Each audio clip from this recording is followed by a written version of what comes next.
Welcome to Right Now Workshop Podcast. I'm your host, Kitty Bucholtz, and this is episode 37, Write Down the Bad Stuff, coming to you on Tuesday, March 13th, 2018. If you're watching on YouTube, you see I am still in my exercise clothes because I just had an idea and thought, oh my gosh, I have to tell you this idea. I think it'll be helpful for all of us. And as always, it's a problem-solving moment for me. So I'm only hoping that sharing will help you to solve some problem you have. I have so much going on right now with getting ready to move again to another country again, but it's always a different new country. So only once did we move to the same country twice. And then I was like, oh, I know what to do. I've been there before. But this time, moving to Sweden, I've been there for 2 days for John's final interview. And that is all I know right now about Malmö, Sweden. So we're going through all of our stuff, trying to figure out what clothes do we need to get rid of? What clothes do we need to buy? What clothes should we wait to buy till we get there, like the warm stuff or the dry stuff. And then there's 100 other questions like, should I take my dishes? Should I not take my dishes? But if I give away the boxes of my dishes to this cool charity that we found out about that's helping to rehouse the homeless in the Escondido, California area, and if you're familiar with them, it's Interfaith Community Services, just giving them a shout out because they're awesome and what they're doing is awesome. And if you live in that area and you've got furniture that they can use to furnish studio and one-bedroom apartments for people that they're helping to rehome, that would be awesome. So just saying that. So anyway, there's this charity. They can use a lot of our stuff. Do I give them my dishes? Do I pay to ship my dishes? On the one hand, they're just dishes. So I'm thinking, no, I should give them to them. It'll cost way less than shipping them to Sweden if I just rebuy them in Sweden. But then this morning I woke up, and as you tend to do when you first wake up in the morning, you're thinking, oh wait, I just had a thought. Like my wedding vase and a few other precious memory moment things from, family and, as so often happens from dead family members, like something that I will never be able to replace if I accidentally get rid of it. Like I can't figure out how to give away the dishes without having to totally unpack all of the boxes. So anyway, all this stuff in my head. I woke up having a really nice, restful, good night's sleep, but immediately, again, having this feeling of overwhelm, which I talked about on Sunday with the how to be overwhelmed. And one of the things I said about how to be overwhelmed is that exercise helps. Exercise helps get all the endorphins flowing, which is the happy drug in your body, and it also endorphins and dopamine, both really good happy drugs in your body. You want to have more of them flowing, but also just oxygen flowing to your cells, oxygen flowing to your brain cells, helps you to think better, helps you to be calmer.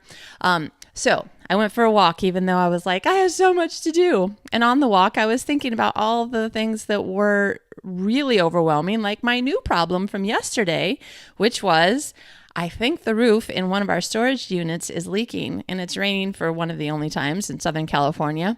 And the rain or some water, and it had to have been rain.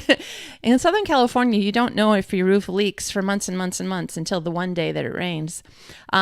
So I think the roof might be leaking because several of our boxes had some water spots on them. And I'm thinking, that's weird. I'm sure that I can't think of an excuse for this besides a leaky roof, but it's probably fine, which is what you want to believe, right? Everything's fine. It's not another problem. But one of the boxes full of my clothes, of course, full of some of my, again, precious memory stuff, my first 2 t-shirts from my freshman year at University of Pennsylvania, the lingerie I wore on, my honeymoon, and the first t-shirt I ever made with my book cover on the back. All these things were in this one box, and they were covered with mold. Some of it so much mold.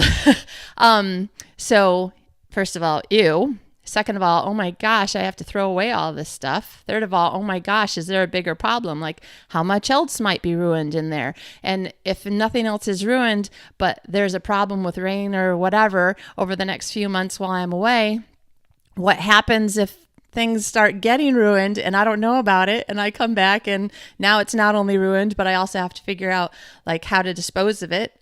Do I call some sort of garbage removal? And then I have to, now I'm losing my stuff, I have to pay to lose it. My mother's wedding dress is in this storage unit.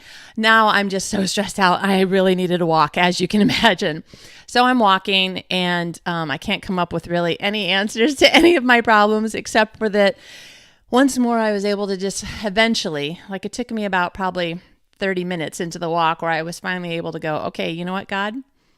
Please take all the problems, all the stuff. It is just stuff. Some of the stuff means something to me, though. Please just take it all.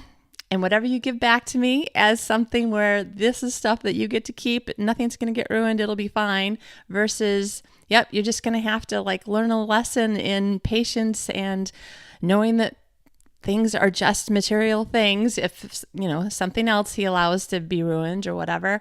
Yeah, there's so many things that were going through my mind. And I was just like, the best I could do was just to give it up and try to just say, okay, well, whatever happens, happens.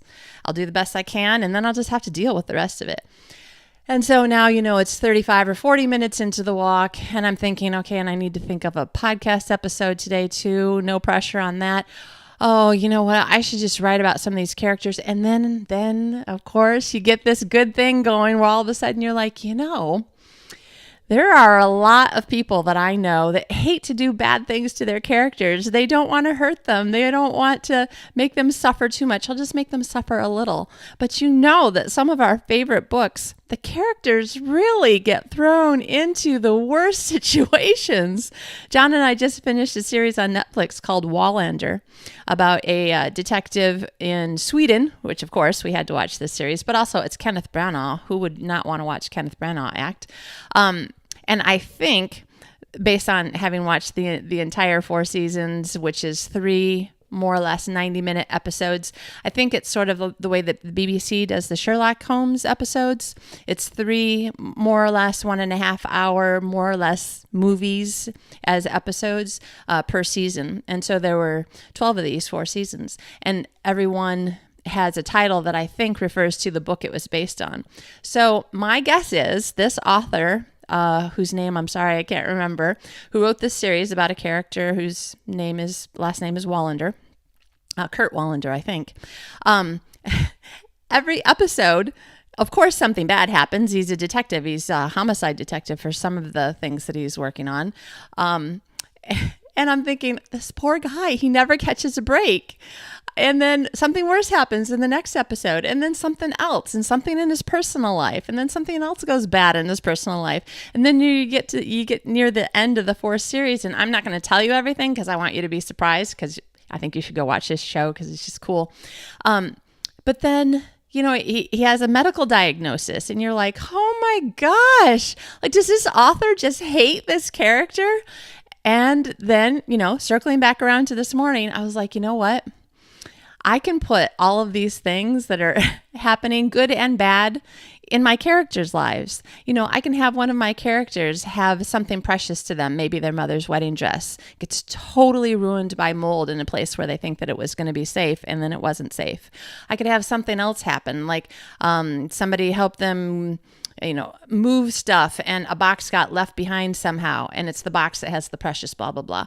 Anyway, there's all these things that I was like, oh, I could do that to my character, do that to my character. And bonus, remember, emotion is one of the most important things that you can have in your story, because you need the reader to really feel what your character feels.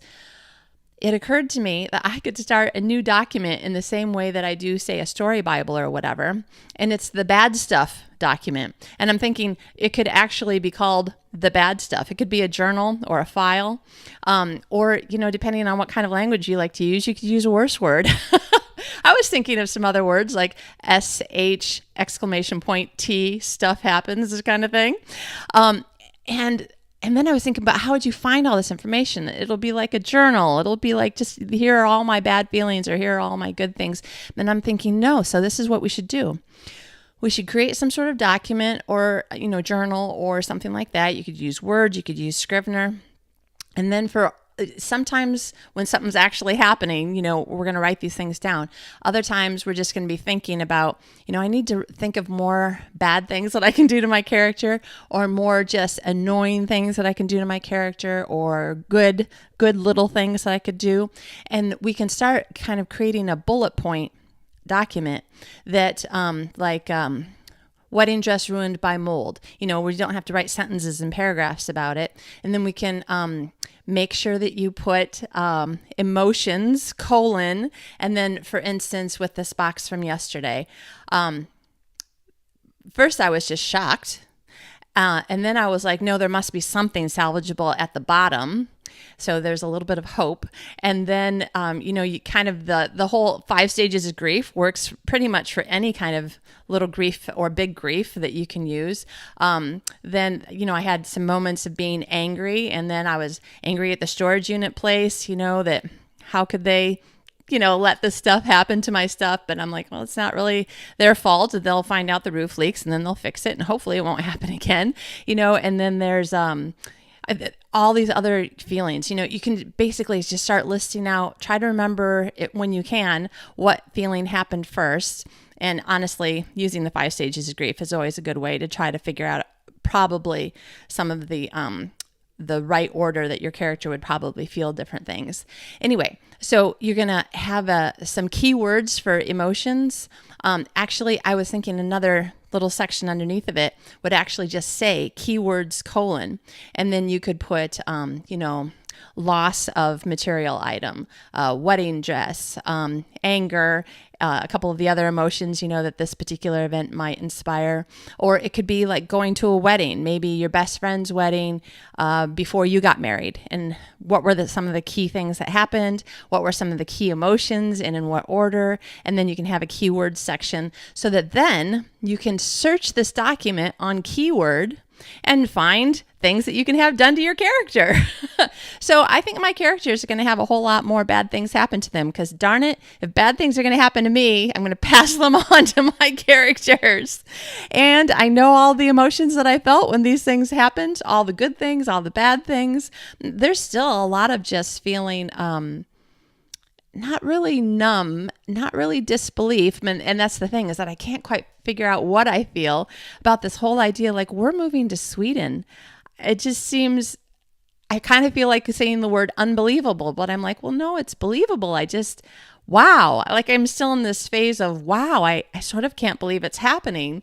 And I've been trying to figure out, like, how do I classify that moment and that emotion? How do I use that in a book somewhere with one of my characters? So this is my teaching moment for this week. Write down the bad stuff. Write down the good stuff. Write down the weird stuff. Create some sort of a bullet point type document where it's not going to take you all day to journal entry, 15 pages about what happened when you went into the storage unit and you found this mess, and then you went through it and you saw all the different things that now are going to be gone forever, and the stink. Remember to write down anything that you can from the 5 senses too. Let me just tell you, moldy clothes smell so bad. And I don't even think they've been molding for that long, because it's only been raining on and off for a couple of weeks here in California. So it does make, I was just in that storage unit probably less than 2 weeks ago. So less than 2 weeks for really disgusting things to happen. Anyway, classify these things, write them down in some sort of document, do it in more of a bullet point fashion, but remember to have the key elements, so for instance, this would be,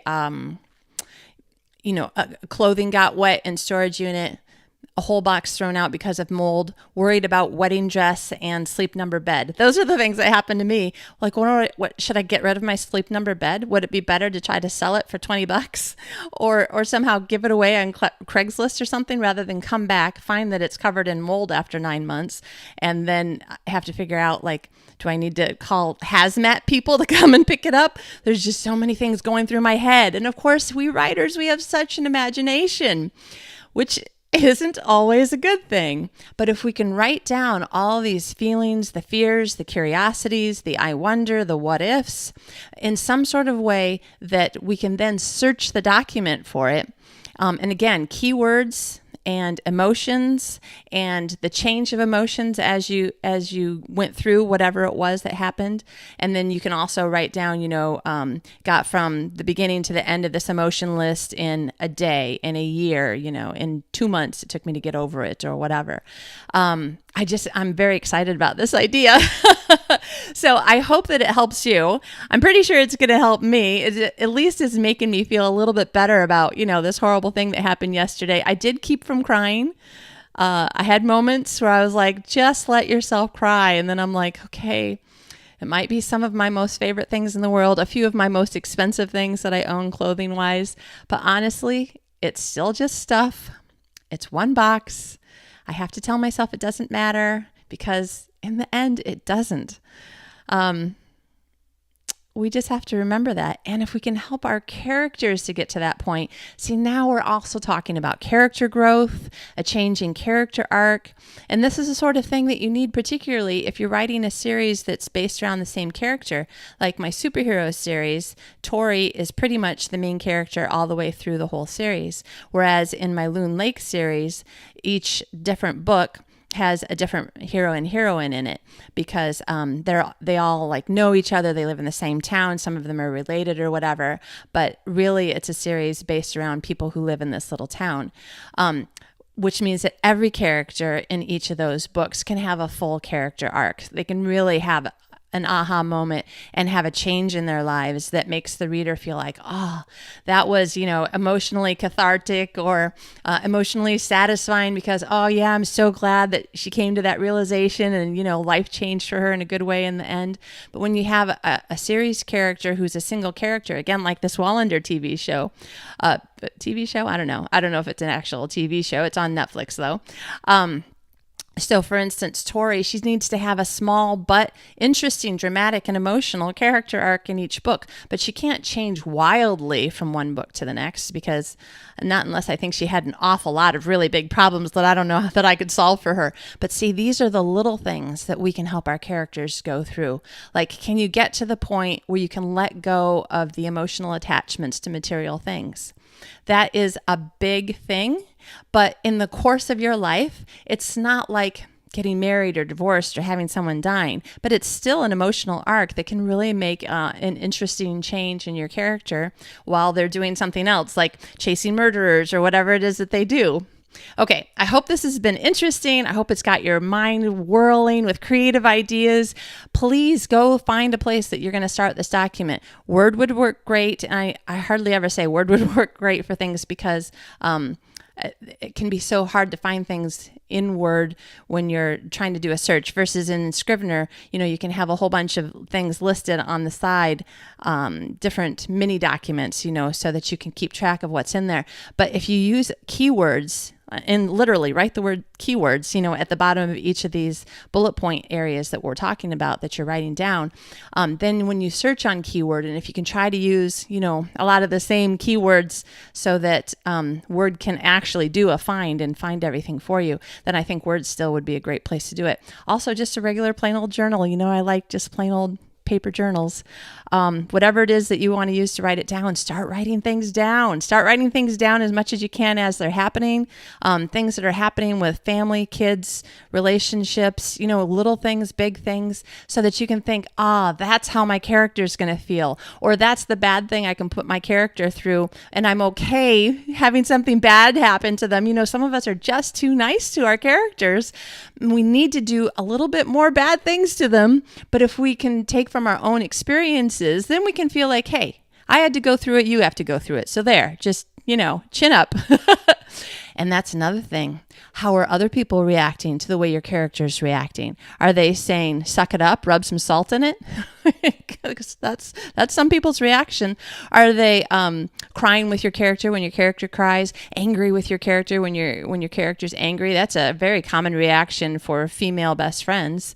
Or it could be, I'll give you 24 hours to cry, and then we're just going to we need to get on and with our lives. It's not that important. Or, sometimes writer friends will do that to each other when somebody gets a rejection or a bad review or something like that. Okay, well, I'll wallow with you for 24 hours, and then we got to be done with it. Write these things down. Do them to your characters. It's going to make our book so much better, and it'll make getting through these hard bits a little bit easier, knowing that at least we got some good to come of it. Okay, that's it for now. I'm going to shut up and go take a shower because I had a nice fast walk. My brain, as you can see, is just ticking away madly now, and I'm feeling a little bit less stressed about the craziness happening in my life. All right, come back on Thursday. We've got another great interview with a Kindle Worlds author. It's going to be fun. Talk to you later.